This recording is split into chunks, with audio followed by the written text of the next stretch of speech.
Oh, actually, you know what? I did have. If I have to bring up one other tradition that we did have that was probably abnormal to everyone else, was to go out and always give the cows a new salt lick. What is that? That was always a fun one. That Nick, was you don't know one what a that salt lick is? nobody Well, else first of whoever all, wasn't. What's Talk that? to me like I lived in a concrete jungle, which I did. It's a giant brick of salt, dude. Yeah, it's just a giant red brick. It looks kind of like clay, but it's just salt. And you First just of all, Captain cows Flo just in the jacuzzi. lick on that sumbitch. How the hell am I supposed to know what a salt lick is? Well, there you go. Now you know. No, I appreciate you telling me now. Now I know. The more you know, we can get the whole thing on. But I'm going back to Dan for a second. How dare you, you indignant bastard? You don't know what a salt lick is? No. Well, come on, Nick. Like, it's in the name, bro. I don't know what that.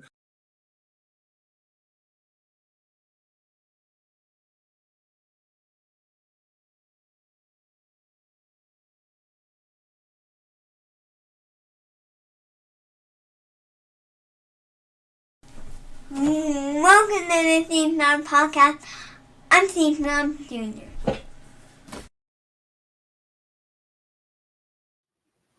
Welcome to the show, everybody. It is our countdown special. I am your host, Mick Manhattan, and of course, I am joined, as always, by the man, the myth, the legend, Mr. Casey Clark.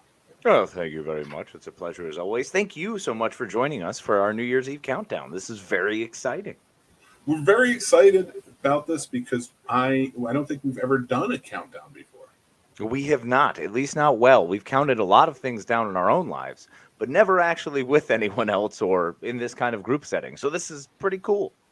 You're dressed up so nice, and I look like Mr. Belvedere at the end when he's writing in his journal. First of all, Mr. Belvedere was always amazing and always looked great. So you look fantastic, and how dare you put yourself down? I'm not a fan of it. Your hair, 1,000 times better than Belvedere's. Not to mention your whole face structure. Really, everything about you is way better than him. I do feel appreciate like it, though. Thank you. I shave into a mustache and I slick down the hair. I got Belvedere.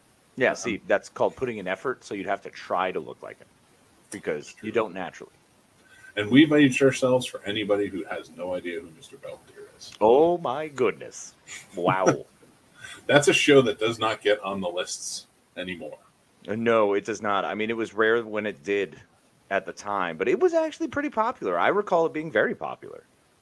You know, actually, before we get into everything about this dumpster fire called 2021, I do want to mention, is it weird that the 80s had an overabundance of sitcoms that had, babysitters, especially male, babysitters? And au pairs and everything along those lines. No, they were really cashing in on the whole women in the workforce thing. So it kind of changed everything up. Yeah, which is, I mean, okay. So, I had two parents. You did too. We have parents that went and worked. So we had women in the workforce. The problem is, I didn't have an au pair. Nobody was taking care of me. Scott Baio was not coming over to my house and making sure that he was in charge. It just wasn't working that way. Yeah, unfortunately, I didn't have that experience either. I had no one in charge of my days or my nights. It was just me. And I think I would have preferred a Buddy Lundbeck myself. Oh, yeah. Oh, that would have been way better. Oh, well, you can totally just push that guy around. He's too malleable. That's true. You know what always weirded me out is when Nicole Eggert joined the show. It always seemed like, all right, maybe Buddy shouldn't come over anymore. Yeah, it just started to get uncomfortable at that point. I don't know, Buddy. I feel like once she ended up on Baywatch, maybe Buddy's in the back with some binoculars, watching from a bush. Yeah, his role definitely changed. He was on the top of a dune, just staring out the whole time. That was he was part of Baywatch season, the first season with her in it the whole time. Oh my God, just always in the background. Somebody should do that. Remember in Scrubs when Elizabeth Banks joined the show? Yes, and they retconned her completely. Retconned her in every different scene. Yeah. They should do that with Buddy Lundbeck on Baywatch. I would watch it. Oh, I would 100%. That would play. And everybody who watches Pluto TV would watch it as well. Yep. Because that's all the people. That's the only place you find in Baywatch these days. Yeah, you get about 476 people would be in. Dude, I went pop shopping today.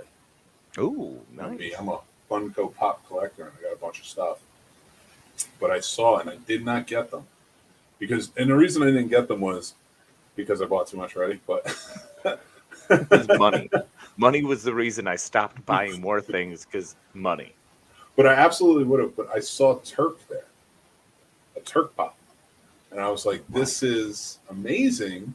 I love this." But I was like, I had the things I needed at the moment, like the ones I'm really looking for.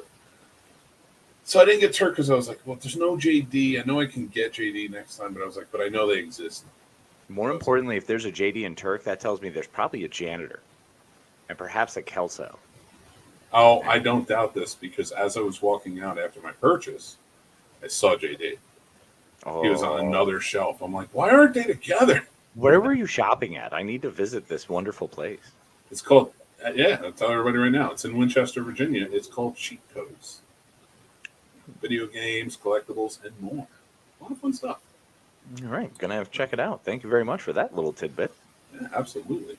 Or you can go to Time Traveler, and they have awesome stuff too. That's Time where I go. Traveler has amazing things, but I'm going to spend way too much money. I'm probably going to go back in, and I'm going to be like, hey, do you have more Star Wars stuff? And they're going to have a whole nother round of a bag they fill up for like $400, and they're like, here you go. I'll be like, okay, and I'll take it happily. Well, like whereas I felt I could not buy those to go overboard, I can't do that at Time Traveler because it's like, I need this. It's like, I don't need any of it, but I need it. Yeah, because like stuff. It's just, there's so many pops and all other collectibles. I mean, that's where I finally got the Batman 89 bank. That's back there, the bust that they had. Remember when he came in the Batman cereal? No. Yeah. So remember the Batman cereal, though, right? I do remember Batman cereal. Yes. So he came in the Batman cereal, and it was like shrink wrapped with the bank right in front. Oh wow! No, I don't recall that. Yeah, and it was stickers that you can add as his face, his eyes, and his emblem. And they weren't on everything. They weren't like on every box. Right. You know, you could buy it without it. And I remember my brother got it. And I was like, I want that so bad. It's like all I ever wanted. And I never got it. And I never thought about it ever since. And then I was walking through Time Traveler one day. And it was there. And I was like, yep. Yep. I got it. It belongs to me now. And I also got at Time Traveler another Michael Keaton figurine from Batman Returns. Oh, yeah, and the Batman Returns definitely rose up my Christmas list movies this year. Yeah, I feel like Christmas for me, like I explored into a realm I don't normally do, which was like really went hard on the action. Yeah, same. Oddly, yeah, Die Hard 1 and 2. Yeah, I watched Die Hard 1 and 2. I watched Lethal Weapon, and I did end up watching Batman Returns, which I'm not a huge fan of. Yeah, you know what? Batman Returns was one that was always middling for me. And then rewatching, for some reason, rekindled what it meant to me many moons ago. Like when I first saw it and really loved it. And I was like, oh, yeah. I was in love with Michelle Pfeiffer. Yeah. Like, she's batshit maniac crazy. And I'm like, yeah, sign me up. Where do I meet her? Then Danny DeVito was great as the Penguin. He was so good. What a weird, twisted character, you know? You know, there's a comic book that was written, and it's just Gotham stories, Gotham like villain stories. It's a one-off comic book. This one, like, so each one has different stories from the villain's perspective, and it was written by Danny DeVito, and it's just he and Catwoman in love, righting wrongs and doing good in the world. Well, then I'm going to have to 100% pick that up. It's an interesting read. It definitely is. Like it's weird and interesting, but yeah, like it's all, I guess, told from the Penguin's point of view. Huh. Fascinating.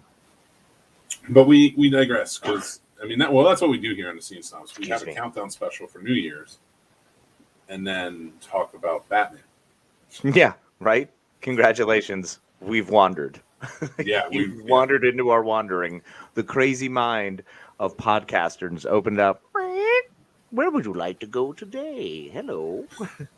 We'll find it. This is how we hide from the year 2021. Right. we do want to say we're getting ready to count down. So stick with us. We're going to count down at the end of the night. So count down with us. We're going to have a lot of fun. But this week we had a passing of John Madden. Passed away at 85 years old. That was the wild. other day, this past Wednesday, he passed away. Poor John Madden. I mean, he was an announcer for me for many years. His voice was always in my room. Every Sunday, I always heard John Madden and Pat Summerall for, I can't say for how long. It was as long as I can remember. So, especially us being Giants fans in the 80s. Oh, yeah. All the time. Yeah, every game. Because they were always the big one on that and then the channel they were on. And then when he left, I mean, I remember he was on Little Giants. Mm-hmm. And he popped up in other places, but we played his video game forever. Exactly. He was always around for us. He was always in some way, shape, or form. You knew who John Madden was. So that's a big loss, man. Yeah, that one hit a little hard, but so rest in peace, John. And another one throughout the year, and we're gonna have we didn't add him to the memoriam, but in a little bit we'll have a memoriam come up of people we've lost throughout the year. And we're of course movie and TV based, so we kind of stick that route, and but stick with us, and you guys check that out later. So, Casey, yes, my friend. we're talking about the TV shows and things like that, and the ball dropping. We do talk about balls dropping here. We do talk about balls dropping, but I don't know what kind of balls yet. I do want to talk about past New Year's Eve, that we've had in our lives. Like, what are some good ones and some bad ones? Or even a lot of them, little stories. A lot of them for me always kind of coincide. Like I've got some that were great. I went to a bar and had just a right of a good time. A bar that I used to work at, passing around champagne. One of my favorite things actually to do was to work New Year's. I have to say some of my favorite connections I ever made with people was working New Year's. I've always been a fan of being a host. I like hosting parties. I like hosting people. I like doing the introduction and the, having things prepared for people and being able to supply them with the fun time and the joy and whatever we're bringing. And New Year's is always an easy one to bring because you only have to make sure that you show up with champagne at midnight. So it was easy peasy. It was a great time and it was always a blast. Usually always weird with kissing girls. I'd never had a whole bunch of kisses on New Year's. Most of that was like one of the biggest things for me. I was like, this is kind of a bummer because I'd have girlfriends, I'd be in relationships, and they'd be like, oh, but you have to work. And I'm like, okay, thanks. Yeah, it never seems that special. Like, all right, so no, that's not true.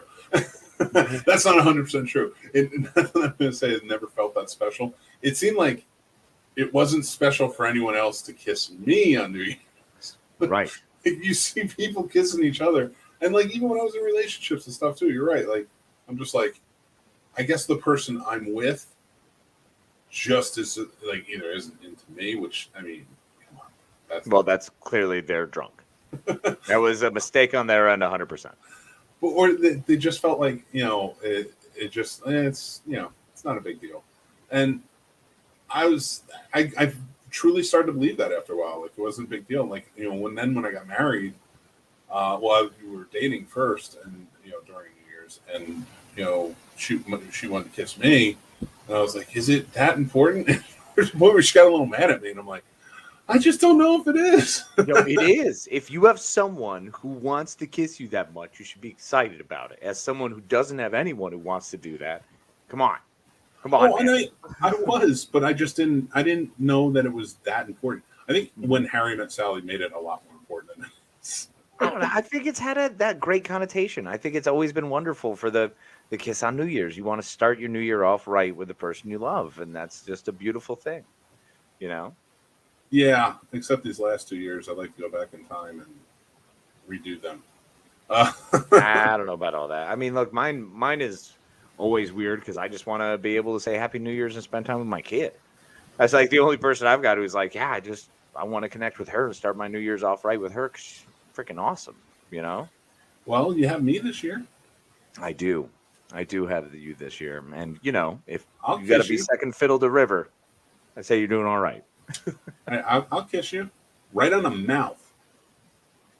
I won't say no. Okay, I'm not gonna let you say no.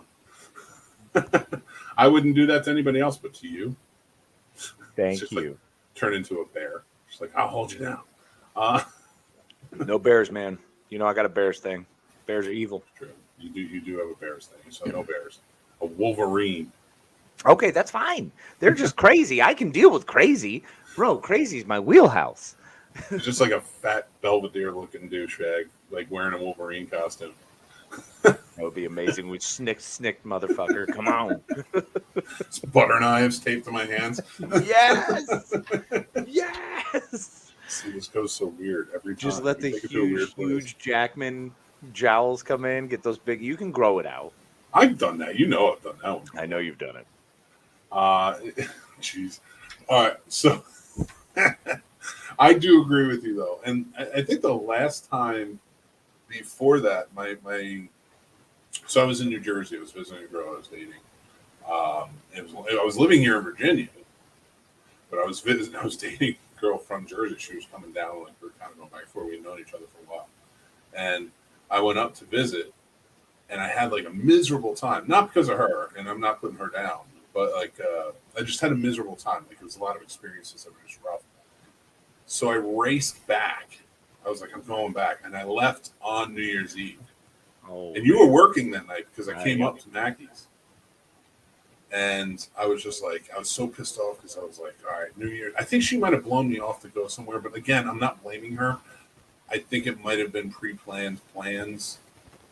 And I was just pissed off because I was like, oh, I didn't get invited or you didn't bring like, and it was just stupid stuff. Like when I look back. I remember. It's what it is. It's what we do. We get upset when we're in our druthers because, I mean, you were up there for her. Like, I remember that visit. You were kind of doing it like, oh, I'm going to, like, plan for a day and then surprise with an extra day. I remember the whole thing. You had a whole show. Oh, yeah. I don't even remember that. So you're telling me. But you're right. It comes back to me. Mm-hmm. So I raced right down. I was like, all right, I'm just going to go home. I was like, nah, you know what? Screw that. I'm going to Mackey. And I went down there because I knew you were working, and then everybody was there. And it was a fun night. Those are some of the best nights. And that was being able to facilitate those good, positive party vibes. Because that's all it's supposed to be. That's what New Year's is. You want to shed the crap of the previous year and just be done with all the things you're done with. And you want to look forward to that positive next day. It's like the best Monday ever. Yeah, that's true. You know, because you're shedding your crap from the previous week and just going, I'm starting fresh. We're doing this. Let's just move forward. And who doesn't want to party in that? And kind of you revel in the joy of the loss of what is behind you and what you're gaining moving forward. And the joy that, hey, we're alive for another year. We made it. The calendar turned and we didn't all die and we have a harvest and we survived winter. So shit, yeah. Bring it on, nature. Let's go one more round. Like, it's great. Yeah. Well, I mean, like for me, my best New Year's have always been parties with friends. Agreed. You know, and I've always had a good time with them, especially house parties. Now, I did go one year to watch the ball drop. Lenny, his wife, and I.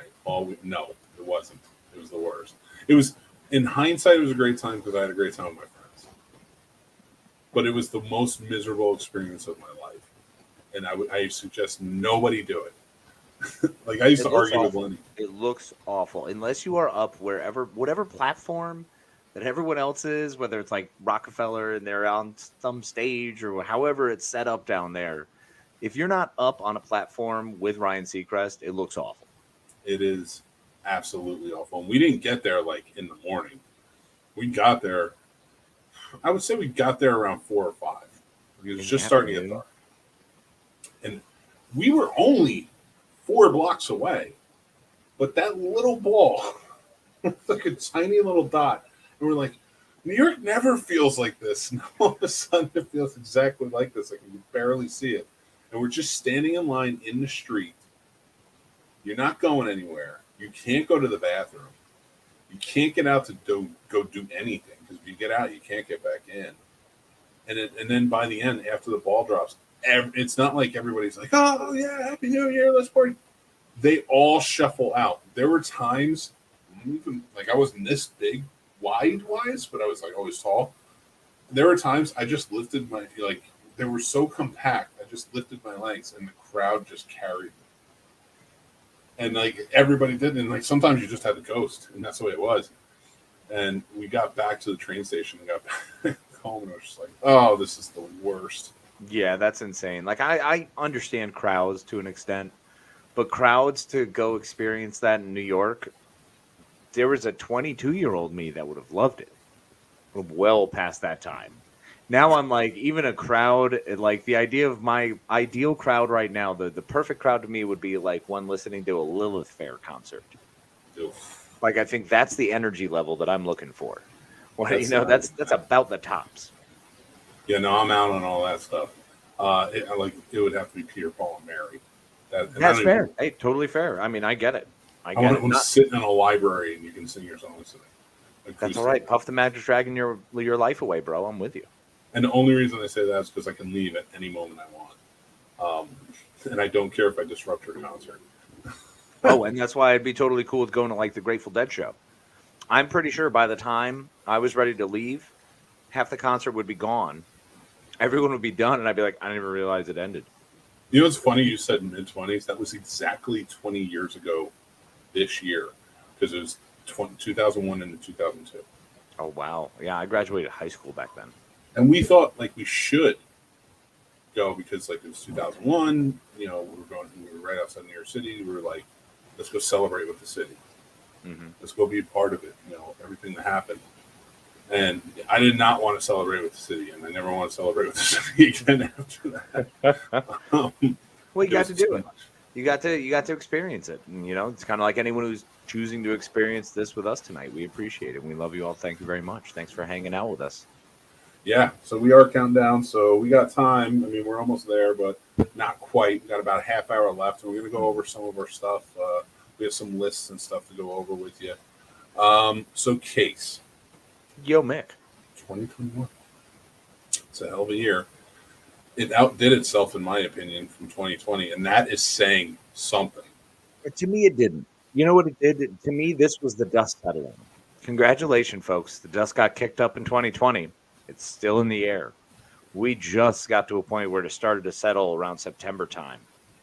And then people did what people do and continue to kick it back up. So I highly disagree with that statement. I just feel like the dust got kicked up in 2020 and the tornado started. That is. I don't think it was that bad. Now, look, this is coming from someone who had to move twice, someone who dealt with way more deaths than I anticipated, much closer than I was prepared for. So that was nuts. I get it. Yeah. I have gone on record as saying, hold on, time out one second. Her phone is ringing. I can hear it. So. Let's wait for it to finish.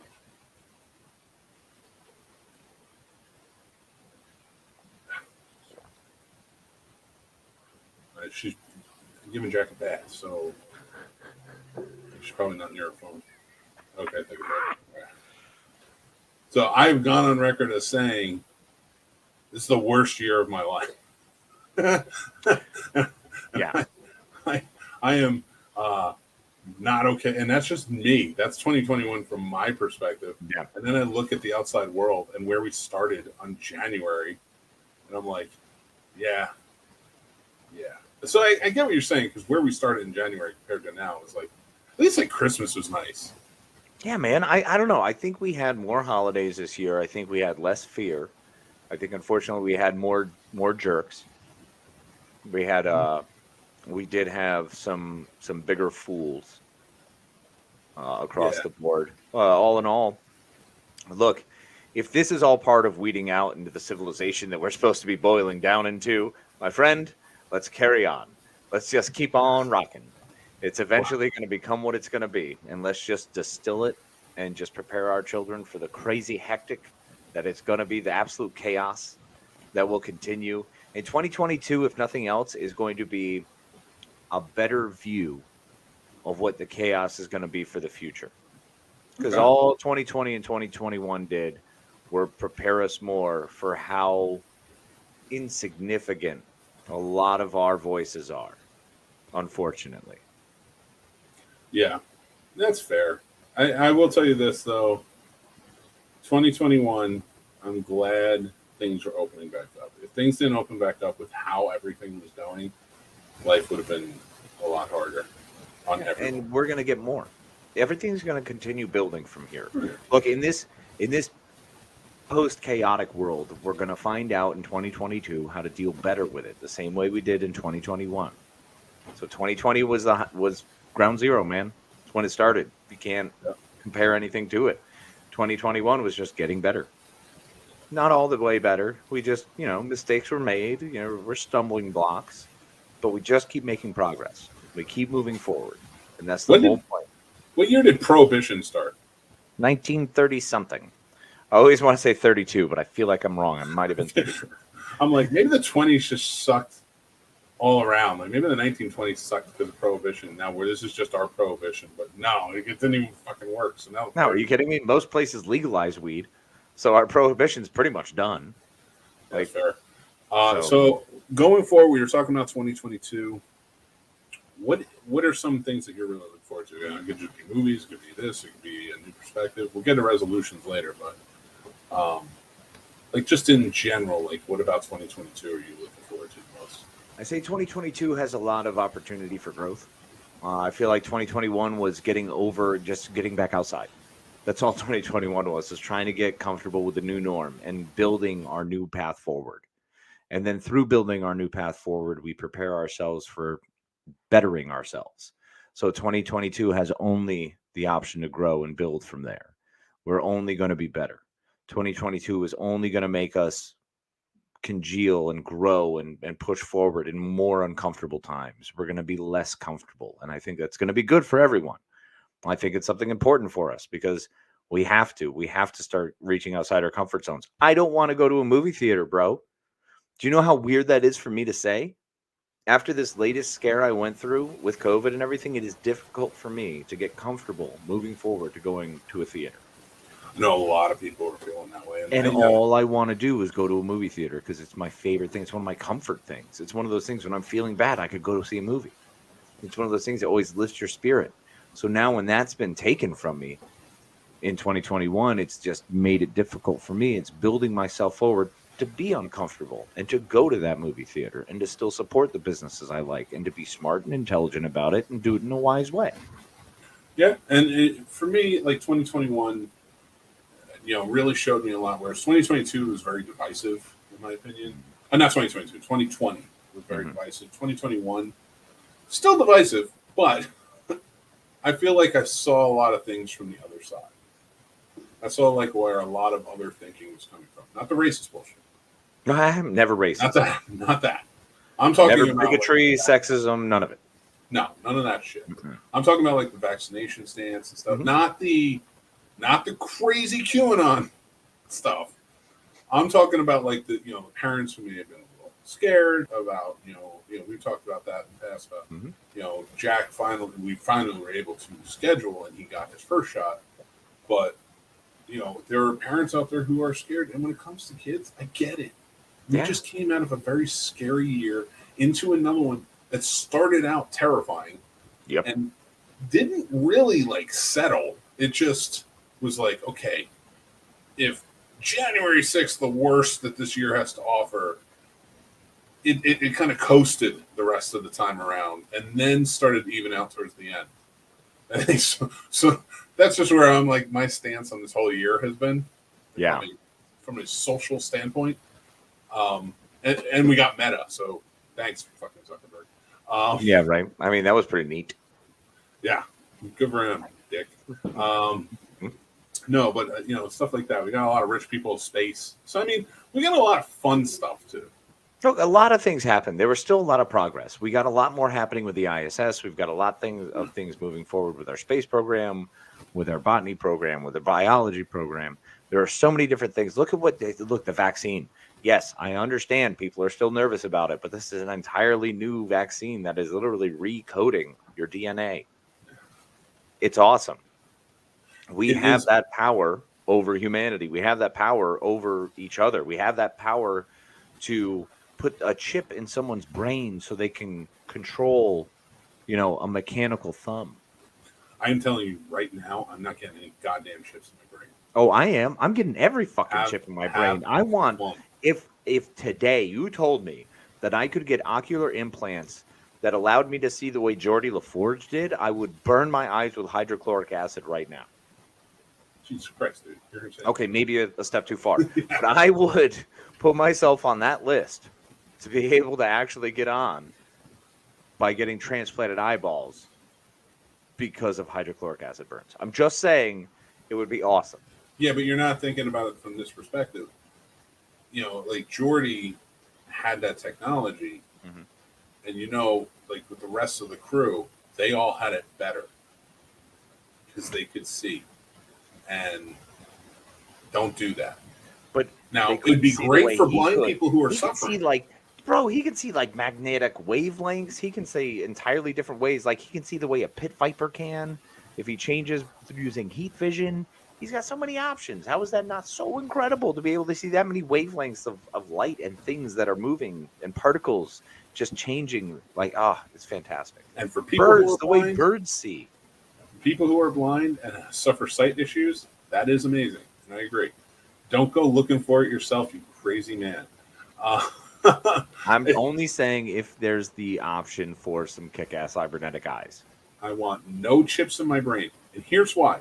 Not because I think that the theoretical use of this chip would be a great idea and fun for the future, but because I don't trust anything science or experimental that the government puts out. I don't. I'm sorry. Tuskegee experiments. LSD experiments.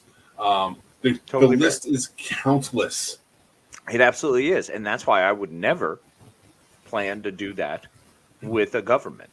Now, if you told me there happened to be some strange millionaire who lived in a mountain cabin who had some sort of experiment he wanted to work on, that is the guy. That's my guy. You sign me up with the crazy guy in the mountains who has like the entire glass house. Yeah, that's my dude.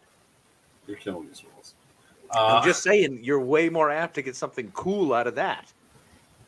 Yeah, I don't know about this. I'm not looking forward to the 2020 where I'd have to get a chip in my brain. I don't want one. I don't want one at all. You are very alone in that. I know. Well, when you all turn into Cybermen, and I'm like, you're turning into Cybermen. I would be the Dr. Cyberman. It would be amazing. Oh, no. God, it's horrifying. I've seen enough Doctor Who where I don't want this at all. And this is what it's turning into. Ugh. And I've seen The Matrix Resurrections, and I don't want, no, I'm good. I don't want any of it. If you will take your biological take your biological makeup and join it to us, you will be Cyberman. You will be upgraded. Or to get deleted. Or you're just screwed. Delete. Right. So with 2022 coming, I am looking to, bigger things. This trilogy of craziness that started in 2020. I'm looking forward to 2022 maybe being that Return of the Jedi for us. Well, we've been strong. Look, okay. If 2020 is straight up going to be your first movie, it definitely introduced a lot of things, and it brought us to the great evil, and we kind of overcame it a little bit. 2021, unfortunately, was the evil got a little bigger, and it got a little louder. It said, I'm not going out like that, because it's always the death throes. It's the death throes of the evil. So 2022 is the year, man. 2022 is the year where we wrap all that junk up, and we go, all right, we're better moving forward. So 2022 is going to be, look, it's not going to start easy. It is not going to start easy. We're going to have to escape from Jabba's palace. Okay? We're going to have to try to knock it tossed into a Sarlacc pit. Right? That's a lot. And that's only the opening 30 minutes. So let's compare. If you had to compare 2020, 2021, and what you hope for 2022, what movies would you compare them to? It doesn't have to be a trilogy. Mine is, but it doesn't have to be. You can just compare them. I feel like I just said it. Because I feel very confident that COVID was the Death Star, that we knew the plans were being built for in Rogue One, which was 2019. But we didn't actually see that sumbitch wipe out Alderaan until 2020, right? And then it got real. So now we have to go fight it, and we think by the end of 2020, maybe we're getting there. Maybe we've got something. Maybe that vaccine being released in December, right? Maybe we're able to blow up the Death Star, and everyone cheers. But unfortunately, they still have giant superstar destroyers, and they're still able to spread faster and change different types because there's different types and strands. So we learn about different TIE fighters. There's TIE bombers. We learn about all these different sort of vehicles that exist in these worlds that we were unaware of. And that's what 2021 was. Unfortunately, we found out that the most evil person was most closely related to us, and they took our fucking hand. All right, that's what 2021 did. It took my more importantly, it took my lightsaber. The hand I could do without, because you get the sweet implant, but the lightsaber lost was pretty hard. Yeah, So, green was always better. yeah, I mean, valid, yes. All right, if I have to compare 2020, 2021, and 2022 to movies, 2020 is RoboCop 3. Wow. 2021 is RoboCop 2. And I'm hoping 2020 will be RoboCop. And if anybody knows me, RoboCop's in my top 10 movies of all time. Yeah. So, But here's my question then. Why in the world does Alex have to die at the end?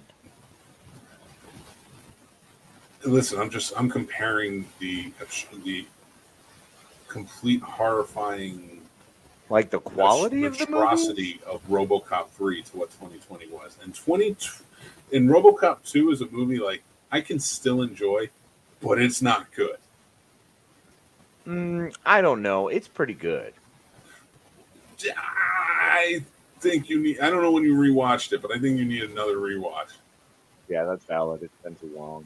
But what I think I'm going to get is 2020 is RoboCop 3, 2020 is RoboCop 2, 2021 is RoboCop 2, 2022 is going to be RoboCop with the remake. You can stomach it; it'll get you through, but it's not what it was. So I'm hoping by 2023. Is that you're going that far ahead? See, yeah. I started realizing how much you can get done in 10 minutes. When you realize how much you can do in 10 minutes, and then you go, okay, I have a whole year now, and I'm trying to compare 1 year to anything to illustrate any point, it's a stretch. Yeah, that's fair. But if I really wanted to go there, 2020 was Dune, the original. 2021 was Dune, the remake, bro. Dude, you're insane. You're insane to think it was that good. Nothing. 2022 in 2022 is Starship Troopers. 2021 is what is that Austin Powers where the literal spaceship dick is in the air? That's what happened this year. Goldmember? I guess that's the one it is. All right. Before I get any more mad at you for sticking up for 2021. I say we talk about our best list. Let's start with TV shows. All right. We'll go from there. And let's just kind of go off because we are running out. It's almost the hour. We got to do our countdown. So let's start at number 10. What's your number 10 for TV shows this year? Okay, so I didn't actually get that many because only because we kind of swapped it up a little bit. I wanted to really stick with, you brought it up, sticking with new shows, not new seasons, because unfortunately most of mine is like Star Trek, Mandalorian. A lot of second and third seasons and fourth seasons came out that were fantastic. So sticking with new stuff, actually my number one to start with was Shadow and Bone on Netflix. So wait, that's your number one show? Well, it's my first one. So whichever direction we're going. I thought we're going to count down to one. Yeah. So my number 10 was Loki. So what? Okay. How many do you have? Only 5. Okay, so I'll just count off my first. Yeah, 5 is straight new. Yep. All right, I'll count off my first 5 then. So Loki at number 10, WandaVision at number 9, Kevin can F himself at number 8. Number 7 is Falcon and Winter Soldier. Number 6 is Hacks. And you just gave your number 5, so I'll give my number 5, which was Invincible. Okay. Oh, nice. Yes, good placement. That was a good one for me. I really enjoyed that. That's great.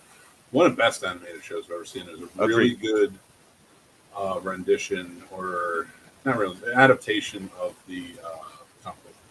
It's a great play of the story of the superhero story, and I think Robert Kirkman, he was the author of that as well as Walking Dead.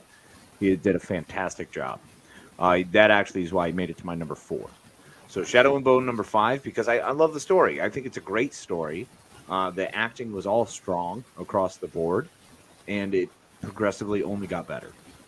It was one of those shows that by episode 1, I was like, okay, it's enough to make me watch the second episode. By episode 2, I'm like, I think I like this show. And by episode 3, I'm like, okay, holy shit, if they don't go over there on that ship with this person, I'm like, oh, I'm into the show. So they did a really good job with that. Invincible, I have the exact same thing to say. I think it's one of the best spins on the comic book characters I've ever seen. Oh, yeah. Number 4 for me was Hawkeye. It was a good show. It was optimistic. It was plucky. It was fun, adventurous. We got a lot more Hawkeye, which I like. Yep, I agree. That's why Hawkeye's number 3 for me. Not only for that, but it's also got Yelena Belova. Florence Pugh smashes every damn scene she's in. So when you have Haley Steinfeld, who's doing a fantastic job, and Florence Pugh comes in, who smashes every scene she's in, the two of them were just glorious. And it brought me some of the most joy I've had over the holiday season. So I enjoyed. And we also got, because I didn't mind the Monica Rambeau, when she comes back, her from the blip, her shot of her coming back. But I thought Yelena's in the bathroom, disappears and comes right back, and see the walls changing around her and everything. Everything's changing around her. The reality is changing around her. That's just that mind fuck of what it is. They really did a fantastic job of explaining how it felt to go through the blip. Yeah, such a good one. So that was your number 3, right? Yes. My number 3 is Squid Game. Of course it is. It's a hard one. It was really hard, but it was a well-told story. I really enjoyed it. It made top 10. It didn't crack 5 for me, though. All right. I get it. I get that, though. Mm-hmm. But it just did. I had to, as much as I enjoyed it and I liked it, and how big it was in this world, I was like, yeah, I think this is a top 5. But that was not great. So my number 2 is Arcane. It's a League of Legends story. This is an animated show on Netflix that I didn't think I would give 2 scrubs about. I saw that a lot of people were, 100% on IMDb, Rotten Tomatoes. It was getting mad love everywhere. And I'm like, whatever. Never played the game. Never got into it. Animation, I'm always 50-50 on. You got to really sell me. But this show, in the first 3 episodes, had an origin story that was so incredibly heartfelt. By the time you reach the end of whatever episode 8, I believe, it was punishing. It was beautiful. It was good. Every character was strong. The voice acting was phenomenal. I loved the art style. So it really won me over. Arcane was one more of a surprise, I think, than anything. So it hit my number 2. Like that. For me, my number 2 was Resident Alien, sci-fi show based on a graphic novel.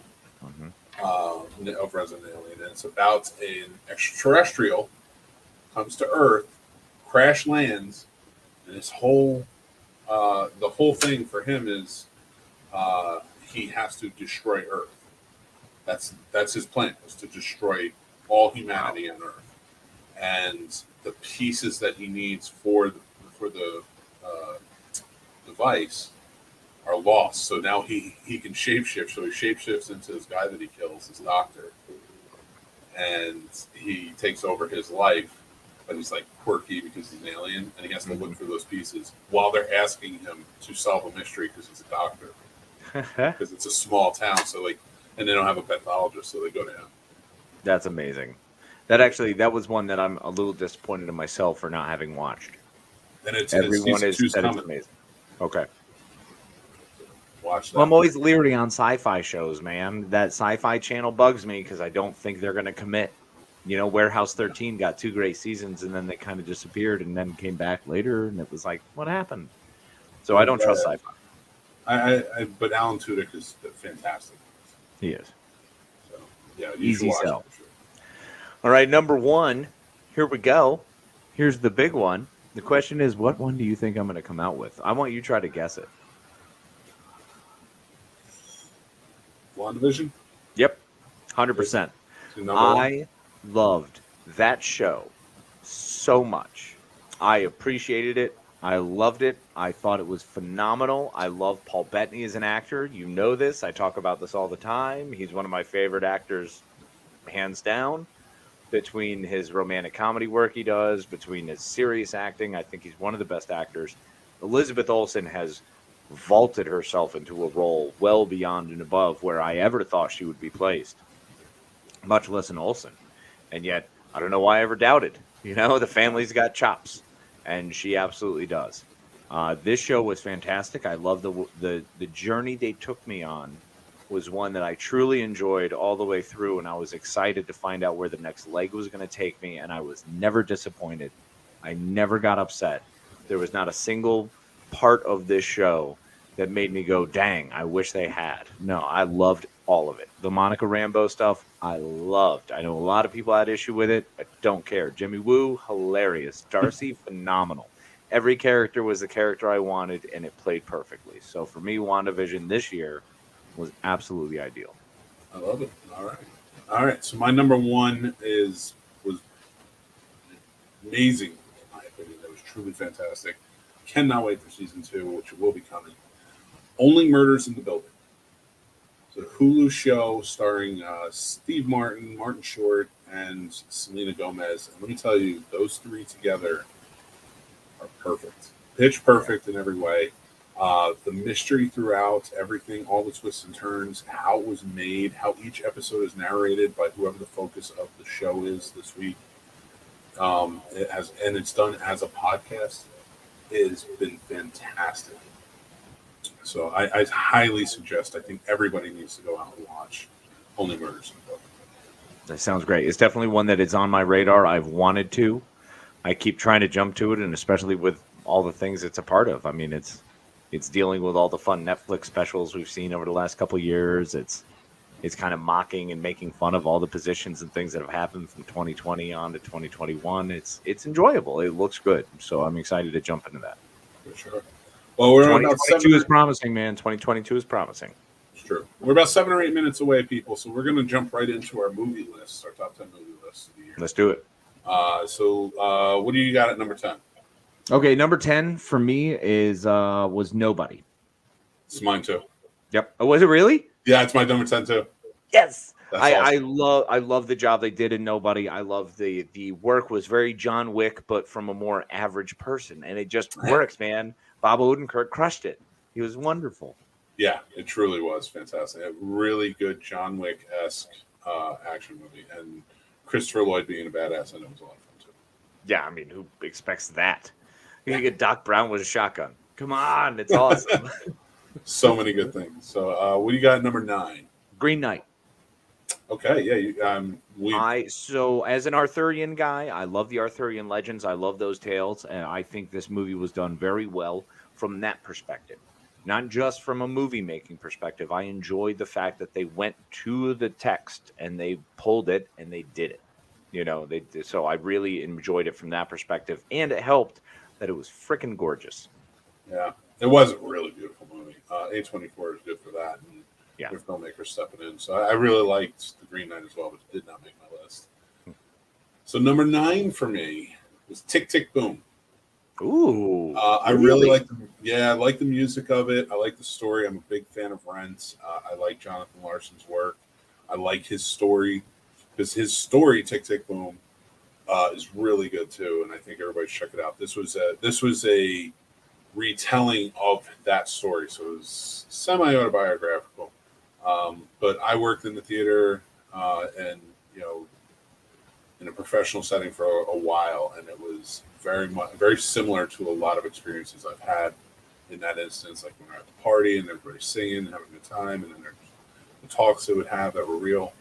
Like it really brought me back and helped me reminisce. But that diner scene, the Moondance diner scene, where everybody, all these Broadway greats are singing Sunday, and the front of the diner goes down into a stage. Yeah. It just opens up into New York City. It was that right there had put it on my list. That totally fair. It was a beautiful movie, and I hate to say it, but it was one of the I fell asleep too because I turned it down too late, so I didn't actually finish it. But it was beautiful what I saw, and it deserves mad love. Andrew Garfield freaking crushes it. He's amazing. What's your number 8? All right, number 8, Red Notice. You know Oh. why? Because sometimes you just have the actors that you know can crush it, and you ask them to do exactly that. And in Red Notice, they did. There wasn't anything special. There's nothing fancy. They said they want these actors and actresses. All these actors just do your job, and they all came out and did their job, and it was wonderful. It was fun. It was a good jaunt, and I enjoyed it. I get it, and you're absolutely right in everything you said. But to me, I call that the algorithm movie. The algorithm okay at with Netflix. Yeah, Like, throw because this together. that's what algorithms do. It's just math, bro. Our brains are only freaking math. So It's true. My number 8 was 8-Bit Christmas. really, Yeah, it was a beautiful movie. I really had a lot of fun with it. It was just, just be able to laugh and joke and like kind of reminisce, but then have all the heart it did. It's going to be a mainstay for Christmas every year now. that's fair. What you got at number 7? Number 7, I am going with Mitchell's versus the Machines. Good one. Really good one. I loved this movie. As an animated movie, it was easily one of my tops. But more importantly, I get to watch this movie with my daughter, and she thoroughly enjoys it. And it's a full-on robot, end-of-the-world Armageddon story. So, crushed it. Big fan. No, absolutely. My number 7 was Pig, the Nicolas Cage movie. Ooh, yeah. Where when you go into it, you think it's going to be just based off like the trailer. It's like, oh, this is going to be John Wick with a pig, and it is not. It is a beautifully dramatic, heart-wrenching tale that everybody should watch. A great performance. Nice. What do you got at number 6? Okay, so that one actually is where I put in How It Ends. So How It Ends is a fantastic story about a young lady who is dealing with the apocalypse. And literally, an asteroid is coming to Earth, and it's about to hit, and we have a time limit. And someone going out, and the best message in this is the self-love story, is going out on an adventure and not worrying about, you kind of lose the who you're going to see and who do you want to spend the last moments of your life with, and it turns into, I need to love myself. And it was a beautiful story and very well done and very funny and dry and quirky, which I'm always a fan of. So Nice, I like that. All right, where are we at? Number 6. My number 6 was Val, the Val Kilmer documentary. nice. Good one. All right, let's power through. We're at 57 minutes. We're coming up on time. We're almost there. All right, so number 6 was Val for me. What's your number 5? I actually went with Harder They Fall. Yeah, number 5. Nice. I love what they did with that great Western. Nice. I picked Dune at number 5, Okay. which is a big deal for me. We're gonna have some numbers coming up close now. What's your number 4? Dune. Nice. I love it. And mine was Mitchell's versus the Machines. Heck yeah, man. What's your number 3? Candyman. This was one of my favorite horror movies that was done this year, and it was one of my favorite horror movies of all time, and they crushed it. Yeah, I agree. It did not make my list, but I do love it. My number 3 is The Harder They Fall. Mm-hmm. What's your number 2? Shang-Chi. Nice. You giving me a Marvel movie with Kung Fu and that much heart, it's just like Hero, and Hero is one of my all-time favorites, so I put it up I there. like it. That was number 2. Mm-hmm. That's mine's Ghostbusters Afterlife. Wow. Okay. All right. I loved it. And your number 1, sir? This is going to blow everyone's mind, but for me, for my nostalgia, for my fandom, for what I freaking love, Halloween Kills. Oh, damn. Oh, it's good. You haven't seen my number 1 yet. That's why. All right. I don't. And my number 1 is Spider-Man No Way Home. Had to be. Totally All right. fair. No, and everybody who I've spoken to, I get it. Spider-Man No Way Home is the movie to see. We have almost 30 seconds. Ladies and gentlemen, thank you so much for joining us, for hanging out with us as we get ready to pound 2022 in the face with a big old celebration and a wham, kapow, kazaa. Huzzah! And we're going excited. I'm so excited right now. It's so crazy. I'm not going to let you talk anymore. No, 14 minutes. We got 14 minutes. Okay, so here we go. We got the countdown. 10, 9, 9, 8, 7, 7, 6, 6, 5, 5, 4, 4, 3, 3, 2, 2, 1. 1. Happy Happy New New Year! Year! Oh man, we did it. We made it. Oh, I'm We so made it. excited. I'm so excited. And I'm just so scared. When old acquaintance be forgot. And of about to mine, may all acquaintance be forgot, for all lang syne. Yeah, there's too many words in that I don't know. Man, that is exciting. We made it to 2022. Happy New Year, everyone. Happy Thanks New Year. for joining us on this special Scene Snobs countdown. We love and appreciate you. Before we go, Case, what's your New Year's resolution? My New Year's resolution is to be less comfortable in life. Do the things that make me less comfortable.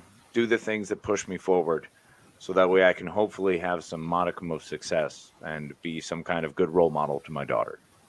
I like it a lot, and that's a good way to do it. For me, it's always, I'm trying to better myself, and I hopefully can continue to do that. Not just when it comes to health, not just when it comes to my weight, my appearance, or anything like that, but also better myself as a man, an individual, just a member of society. If I can help more, do more. So that's like my goal, is just be better tomorrow than I was yesterday. That's a very good idea. And you know what? I'm always grateful to have someone like you in my life, Mick. You wonderful human being. I appreciate you. Thank you so much. And I'm so excited for what 2022 will bring us. I am too, my friend. We're going to have a great time. And thank you all so much. Let's just, Case, what are the final words going into 2022 for you? Man, going into 2022, let's just remember to forget all the trash of 2021, because all it's going to do is bring you down. The best thing to do with garbage is take it out and forget about it and move on. So welcome to 2022, and may it be for you what you make it. I love it. I love it. Guys, it's a new year.